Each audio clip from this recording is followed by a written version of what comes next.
안녕하세요. 김쿠키입니다. 오늘 영상은 제 유방암 이야기를 좀 나눠보려고 해요. 이 영상이 다른 분들께 도움이 되실 수도 있다는 생각이 들어서 준비를 하게 되었습니다. 자, 그러면 이야기 시작해 볼게요. 먼저 전조 증상부터 말씀드릴게요. 제 전조 증상은 두 가지 정도가 있었는데요. 첫 번째 전조 증상은 생리전 증후군이 심해졌다는 거예요. 원래도 생리전 증후군이 있었는데 가슴 통증이나 가슴 열감 그리고 가슴에 멍울이 만져지는 증상이 조금 더 심해졌었어요. 그러다가 배란통까지 느껴져가지고 내가 지금 호르몬이 왕성하구나 이런 생각을 했던 것 같고요. 그러는 찰나에 그 피부 쪽에 엄청 딱딱한 멍울이 만져져서 이게 뭐지? 라는 생각을 했던 것 같아요. 이 딱딱한 멍울은 생리전 때 느꼈던 다른 멍울들과는 다르게 통증도 없었고, 그리고 만져봤을 때 표면이 굉장히 울퉁불퉁했어요. 그래서 좀 다르다라는 생각을 그때부터 하게 됐던 것 같아요. 그리고 두 번째는 피로도를 잘 느꼈고요. 회복이 금방 안 됐어요. 그리고 체력이 저하되는 느낌도 받았던 것 같아요. 이렇게 두 가지가 제 전조 증상이었답니다. 그래서 이제 진단을 받게 된 계기가 어쨌든 만져져서 진단을 받으러 갔어요. 근처 유방외과에 가서 진단을 받으러 갔는데 선생님께서 초음파를 보시더니 모양이 양성종양이라고 하기에는 조금 애매하다고 하셔서 촬영도 한번 해보자 해서 유방 촬영도 진행을 하게 됐어요. 근데 여기서 다행히 미세석회가 많이 흩뿌려져 있거나 암으로 의심될 만한 미세석회는 없다고 하셔가지고 좀 안심을 했었던 것 같아요. 그런데 선생님께서 확실하게 알려면 조직검사를 하는 게 좋다고 하셔서 그때 이제 총조직검사도 하고 나왔습니다. 그리고 4일 뒤에 조직검사 결과를 들으러 갔는데 이제 거기서 선생님께서 이제 암이라고 말씀을 해주셨고요. 저는 진짜 전혀 예상하지 못했지만 그냥 깜짝 놀랐어요. 어쨌든 이미 엎질러진 물이기 때문에 좀 덤덤하게 받아들였었고 병원에서 아주대랑 협진을 해주셨지만 가족이랑 좀 오래 상의를 한 끝에 아주대병원 말고 서울 아산병원이랑 강남 세브란스 병원 예약을 잡기로 했어요. 그래서 먼저 강남 세브란스 병원 첫 진료를 보고 왔습니다. 교수님께서 암의 크기가 큰 편이 아니기 때문에 부분 절제를 말씀을 해주셨고 수술 날짜도 픽스를 해주셨어요. 진단일로부터 한 달 반 뒤에 수술 날짜를 잡아주셨고 제가 걱정되는 마음에 그러면 혹시 그 사이에 혹이 커지지 않을까요? 이렇게 여쭤봤더니 3개월까지는 그럴 일이 거의 드물다고 하시더라고요. 그래서 일단 알겠다고 말씀을 드리고 다음날 서울 아산병원 첫 진료를 갔다 오게 됩니다. 서울 아산병원은 저같이 이제 젊은 유방암 환우들을 대상으로 하는 젊은 유방암 클리닉이 따로 있어요. 그래서 그 젊은 유방암 클리닉에서 첫 진료를 보게 되었고요. 여기는 다학제 진료라고 해서 각 분야의 전문 교수님들께서 제 진료를 봐주시는 형태의 시스템이었어요. 그래서 첫 진료를 받으러 갔는데 이제 여기서도 마찬가지로 암의 크기가 큰 편이 아니기 때문에 부분 절제를 먼저 하자고 말씀을 해주셨고 더 정확한 결과를 알려면 추가적으로 검사가 필요하다고 하셔서 저는 이제 고심 끝에 좀 더 신뢰가 가는 서울 아산병원으로 병원을 결정하게 됩니다. 그래서 첫 진료날에 MRI, 피검사, 유방 초음파, 유방 촬영, 유방 확대 촬영 이렇게 진행했고, 림프가 조금 부어있다고 하셔가지고 확실하게 알자고 하시며 그 림프 세침 검사까지 진행을 하게 되었어요. 그리고 나서 두 번째 서울 아산병원 진료를 보러 갔을 때 이제 그때 했던 검사들에 대한 결과를 들을 수 있었어요. 다행히 림프 쪽에 전이가 없다고 하셨고, 암의 크기도 작았고, MRI상 1.9cm라고 하시며 1기 예상이 되신다고 하셨어요. 그리고 나서 암의 아형은 그래도 유방암에서 조금 순한 암인 호르몬성 암이라고 하셨고요. 에스트로겐 강량성, 프로게스테론 약양성이 나왔어요. 그리고 KI67 지수라고 하죠. 암 세포 증식 지수는 조금 높은 편이라고 하셨어요. 제 지수는 30에서 40%였고요. 침윤성 유관암이었고, 핵 조직화 등급은 2등급이었습니다. 그래서 일단 처음 진료했던 때와 같이 부분 절제 선 수술을 먼저 하기로 했습니다. 그런데 수술 픽스 날짜가 진단일로부터 2달 뒤였어요. 그래서 교수님께 한번 여쭤봤더니 이 수술은 어려운 수술이 아니기 때문에 다른 더 빨리 수술을 하실 수 있는 교수님으로 넘기는 쪽이 괜찮아 보일 것 같다고 하셔서 다른 교수님으로 변경을 했습니다. 그래서 한 달을 당길 수 있었어요. 그래서 그렇게 수술을 먼저 진행을 하기로 했고요. 산부인과 교수님께서 아직 아이가 없기 때문에 난자동결이나 배아동결을 설명을 해주셨고, 저는 부작용이나 이제 여러 가지 제 정신 상태가 거기까지는 생각을 하지 못하는 상태였기 때문에 진행을 하지 않기로 했습니다. 제 수술을 해주시는 교수님을 한번 뵈야 됐기 때문에 그 교수님이랑 첫 진료를 보게 됩니다. 교수님께서 수술에 대한 전반적인 설명도 되게 친절하게 해주셨고, 그리고 제가 젊기 때문에 미적인 부분도 되게 많이 고려를 해주시는 게 느껴졌어요. 그래서 조금 더 마음이 편안해졌고 좀 믿음이 갔던 것 같아요. 그래서 그렇게 저는 진단을 받고 수술 날짜까지 잡게 됩니다. 그렇게 기다리던 끝에 수술을 하게 되었습니다. 자, 수술은 아침에 진행을 했고, 제가 제일 걱정이 됐던 게 그 카페를 보면 사람들이 수술에 대한 후기를 올리잖아요. 근데 유두에다가 주사를 넣는다고 막 하시고 와이어 삽입을 한다는 거예요.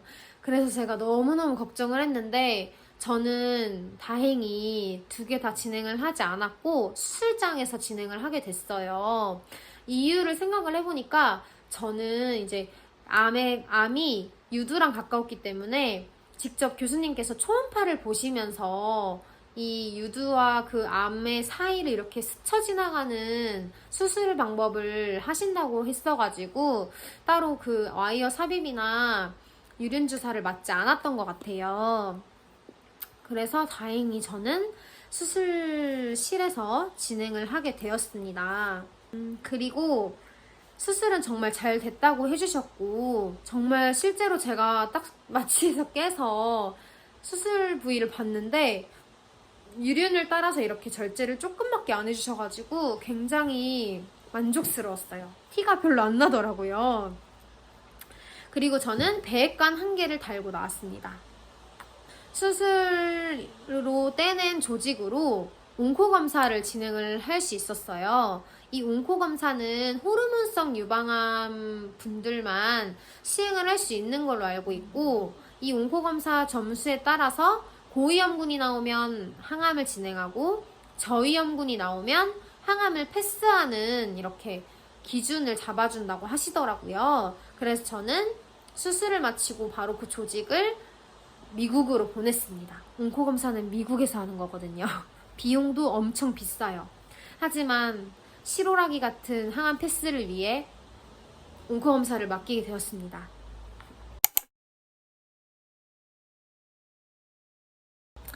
그리고 수술 후 첫 진료날 제 이제 전반적인 수술 남은 부위를 보거나 수술한 부위가 잘 회복되었는지도 한번 보게 됐고요. 그리고 대망의 온코검사 결과를 듣게 됐는데 저는 정말 깜짝 놀랐습니다.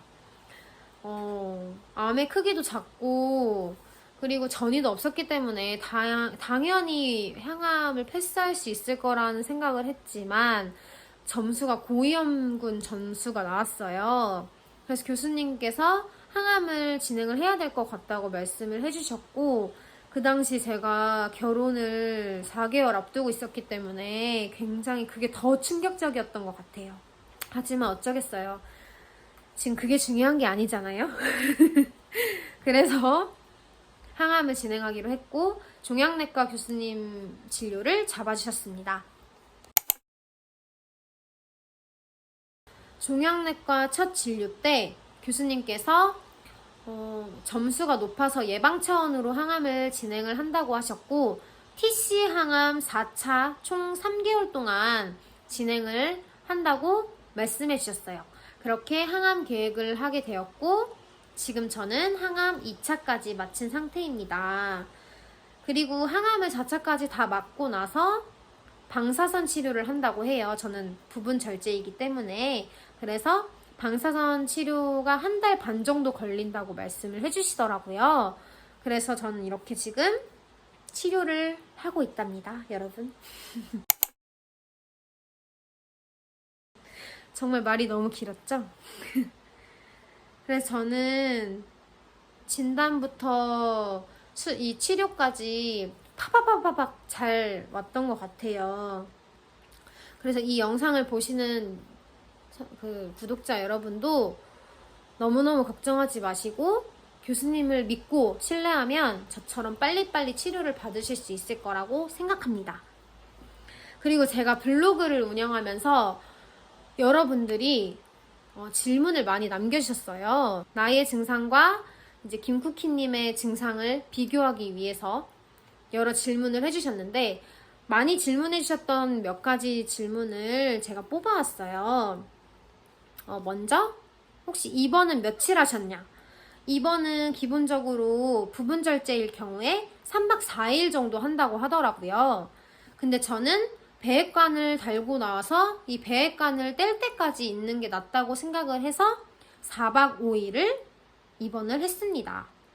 그리고 또 두 번째, 먼저 일단 근처 유방외과에서 보통 유방암 진단을 받으시잖아요. 그러면 슬라이드랑 조직검사 결과지를 주세요. 그걸로 이제 3차 병원을 가는 건데 그 결과지를 미리 해석을 하고 싶거든요.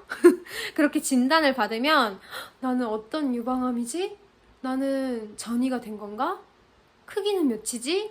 막 그런 불안함이 솔직히 진짜 굉장히 크거든요. 그래서 내 검사 결과지를 미리 해석하는 방법이 없을까라는 생각을 저도 굉장히 많이 했어요. 찾아본 결과 카톡에 유방암 나비라고 치면 맞나? 그 유방암 나비가 제 조직검사 결과지를 찍어서 보내면 해석을 해줘요. 막 엄청 디테일하게 해석을 해주진 않지만 그래도 그 결과지에 나온 어려운 영어들을 알기 쉽게 해석을 해준답니다. 그래서 이것도 한번 해보시면 좋을 것 같아요. 그리고 세 번째, 병원을 고르는 기준에 대해서도 많이 물어봐 주셨어요. 막 저는 지방이라 지방대학교 병원에 예약을 해놨는데 저도 서울로 가야 할까요? 라고 하시는 분들도 계셨고 어디 교수님이 유명하시냐 막 이런 거를 물어보시는 분들도 계셨는데요. 제가 고르는 기준은 일단 교수님을 딱 뵙고 신뢰가 많이 느껴지는 교수님 쪽으로 병원을 골랐던 것 같아요. 그리고 아무래도 제가 나이가 어리기 때문에 젊은 유방암을 다루는 클리닉이 있는 곳이 조금 더 마음이 끌렸고 뵀던 교수님들은 이 유방암은 지금 주변에 너무 많다. 그래서 웬만하면 표준 치료를 진행을 한다고 하시더라고요. 그래서 표준 치료를 진행을 하고 있으니 지방대학교의 병원이든 뭐 서울에 있는 병원이든 치료 방법은 거의 동일하다고 하셨어요. 그래서 너무너무 걱정하지 마시고 딱 병원에 가서 그 첫 진료를 봤을 때 내가 이 교수님께 치료를 받을 수 있을 것 같다라는 신뢰만 들면은 저는 그 병원으로 결정을 하시는 게 맞다고 생각이 듭니다. 그리고 마지막으로 통증이 있었나요? 라고 많이 물어봐 주셨어요. 저는 통증이 없었어요. 그래서 뭐 통증을 느끼시는 분들도 계시겠지만 저는 진짜 세게 눌러도 통증이 없었어요. 좀 특이할 정도로 신경이 마치 없는 것 같은 느낌? 그래서 통증이 없었고 다른 그 생리로 인해 막 생겼던 멍울들은 조금만 만져도 아팠거든요. 그래서 저는 어쨌든 이 암은 통증이 없었습니다. 이렇게 질문을 주신 걸 정리를 해봤는데요. 혹시 더 궁금한 점이 있거나 저에게 물어보고 싶은 게 있으면 블로그 댓글이나 유튜브 댓글로 남겨주실 때 제가 확인하는 대로 댓글을 달아드릴게요. 오늘 제 영상 좀 도움이 되셨는지 모르겠지만 제가 말주변이 없어서 횡설수설했던 것 같아요. 그래도 이 영상을 보시는 많은 분들이 불안한 마음이 있을 거라는 생각에 제 경험을 좀 공유드리는 게 좋을 것 같아서 이 영상을 찍게 되었습니다. 나는 지금 이게 만져지는데 유방암이 아닐까? 라던가, 그 다음에, 이거 좀 이상한데? 싶으시면 바로 유방외과 예약을 잡으세요. 그게 제일 빠른 방법이에요. 나의 몸 상태를 제일 빠르게 알 수 있는 방법이니까 망설이지 마시고 너무 겁먹지 마시고 바로 유방외과를 가세요. 그래야 하루라도 빨리 이제 내 몸속에 있는 이 혹이 양성인지 악성인지 알 수 있잖아요. 그러니까 막 찾아보지 마시고 의사 선생님을 뵙고 초음파를 하거나 촬영을 하거나 하는 게 더 옳은 방법이라고 생각합니다. 그러면 우리 모두 빠르게 진료를 볼 수 있을 거예요. 모든 유방암 한우들이 정말 힘을 냈으면 좋겠어요. 다 함께 힘을 내보아요.